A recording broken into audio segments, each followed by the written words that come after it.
Hello and welcome to this book club of the Lotus Eaters, in which we'll be looking at Edmond Burke's Reflections on the Revolution in France. Yep. In which Carl's going to tell me all about it, because you're the one who's read it.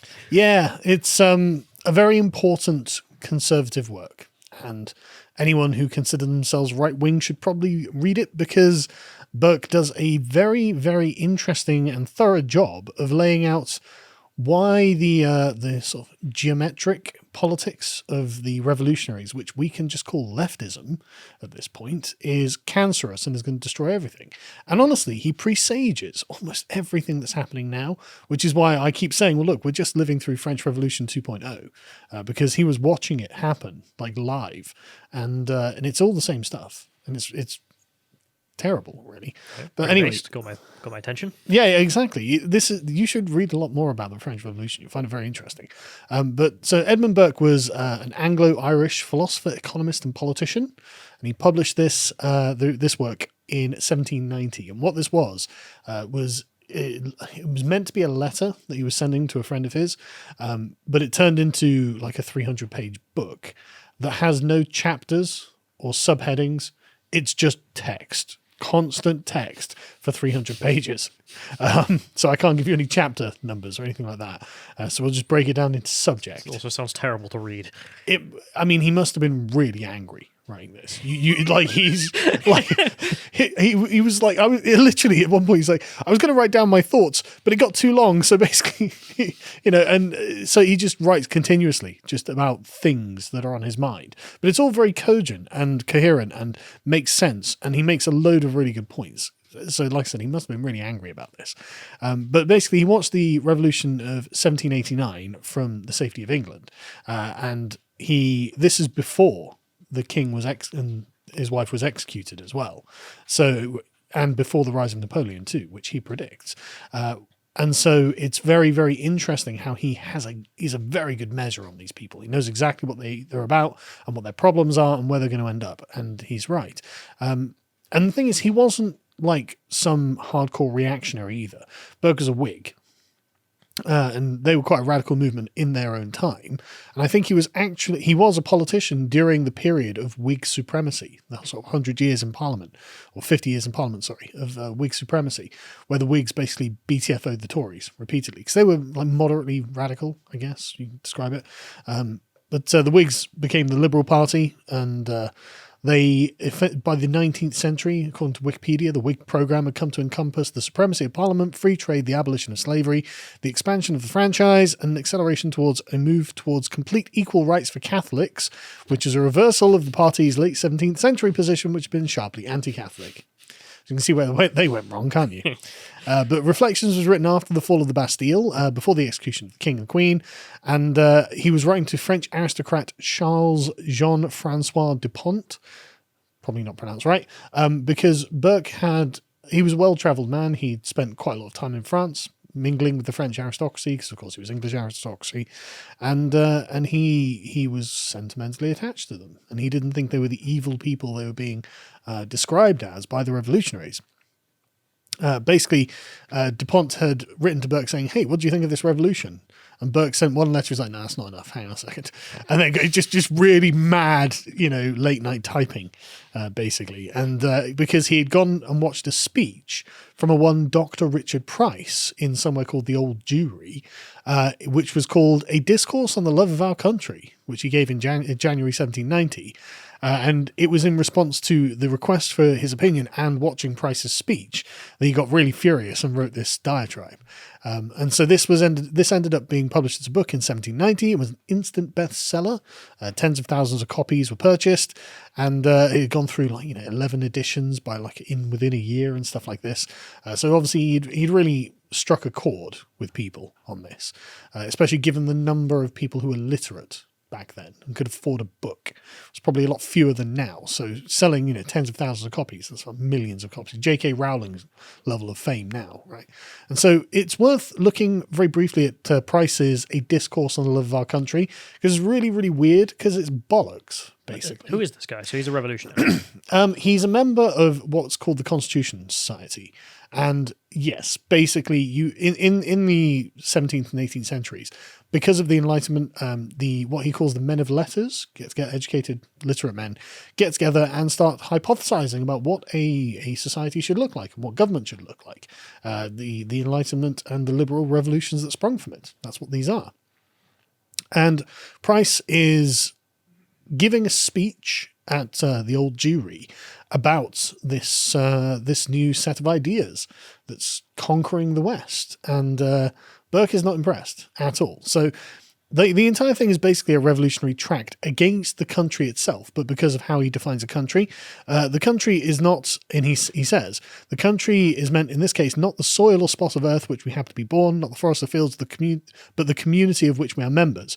But that is a very narrow way of looking at things, because in Burke's view, the country is the land, the people, and the history, the trajectory through space and time.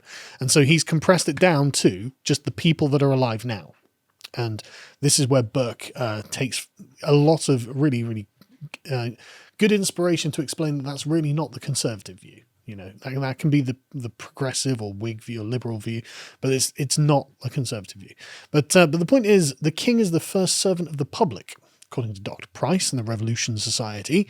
And they believe that the king is only legitimate when he is elected. Doesn't make any sense, does it? No. No, because, of course, kings aren't elected. Unless you're Poland, I guess, but... Sure, but or unless you're an Anglo-Saxon monarch. The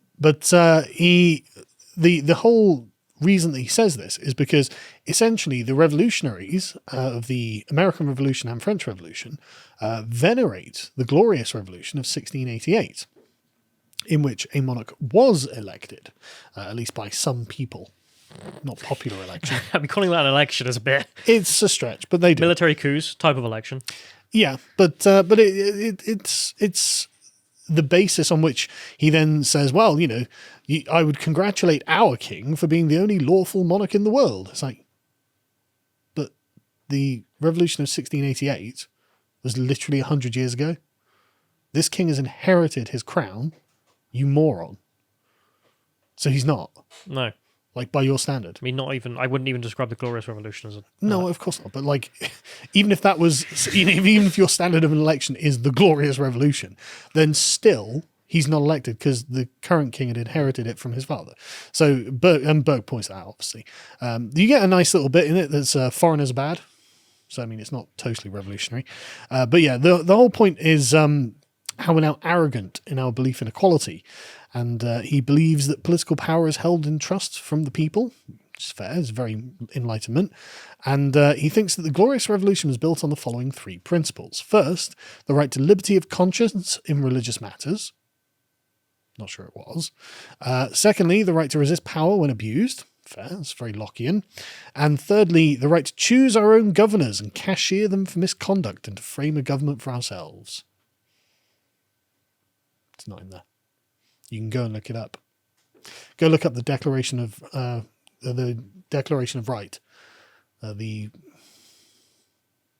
Declaration of Right from 1688. It's just not in there. But basically, Dr. Price is complaining that the Glorious Revolution isn't complete. Because he says, I would further direct you to remember that though the revolution was a great work, it was by no means a perfect work, and all that was not then gained was necessary which to put the kingdom on a secure and complete possession of the blessings of liberty. So notice he's created a standard, which is liberty. He has said, well, the Glorious Revolution has done some good things, but where's my perfect fantasy world? It's not here. It's exactly the same as now. It reminds me of the Libertarian Party. Sure, but it's exactly the same as the progressives. But that's the thing. Like, they have that in common. Yeah. I mean, not to dunk on them too hard, but Go ahead. You get that from libertarians. They're just like, yeah, well, I'm not completely free, therefore not free at all. Yeah. Well, that's honestly, this is exactly where Burke comes. At one point, he's like, well, until now, I thought I lived in a free country because I was free, but it turns out I'm not free. It's like, oh, good to know. I don't feel free now. But literally the point here, in particular, you should recollect that the toleration then obtained was imperfect because they didn't tolerate Catholics. It included only those who could declare their faith in the doctrinal articles of the Church of England. Based. The test laws also still in force and deprive eligibility to civil and military offices to all who cannot conform to the established worship. As in, no Church of England people get to be important. Based. And anyway, he carries on like this and points out the revolution is spreading, that oppressors are all around the world are in trouble. Again, sounds a lot like a leftist now, doesn't he? Be encouraged, all ye friends of freedom and writers in its defence. The times are auspicious. Your labours have not been in vain. Behold, kingdoms admonished by you, starting from sleep, breaking their fetters, claiming justice from their oppressors. Sounds like Lenin, doesn't it? Right? Behold the light you have struck out, after setting America free, reflected to France, and they're kindled into a blaze that lays despotism in ashes and warms and illuminates Europe. Sounds like a communist revolution. Is this dude English or French? He's English. Dr. Richard Price. Tremble, all ye oppressors of the world. Take warning, all ye supporters of slavish governments and slavish hierarchies. Call no more reformation, innovation. You cannot now hold the world in darkness. Struggle no longer against the increasing light and liberality. Restore to mankind their rights and consent to the correction of abuses, before they and you are destroyed together. Okay, lunatic. That's why I asked if he was French. Yeah, he sounds it, doesn't he? Because if he was talking about like continental kingdoms or North Africa or something, you could understand where he's coming from. But I absolutely don't understand where he's coming from. Well, that's why Burke is basically like, this man's a lunatic. Yeah. Doesn't understand anything. Let me explain it to you. Here's 300 pages. Right? So Burke begins, again, angrily, which I really enjoy the tone. He's so dismissive. Angry Sargon, huh? Kind of, yeah. Really well educated. Angry Sargon is great. But Burke's like, look, I'm amenable to what he calls a moral, manly, regulated liberty, as anyone else. But he says, I cannot stand forward and give praise or blame to anything which relates to human actions and human concerns on the simple view of the object as it stands stripped of every relation in the nakedness and solitude of metaphysical abstraction. So what he's very eloquently saying there is, you're a bunch of materialists who don't believe in anything and don't view people as like three-dimensional humans. You just view them as lumps of flesh. Yeah. Like modern people, like modern progressives, right? Also the neoliberals. Yeah.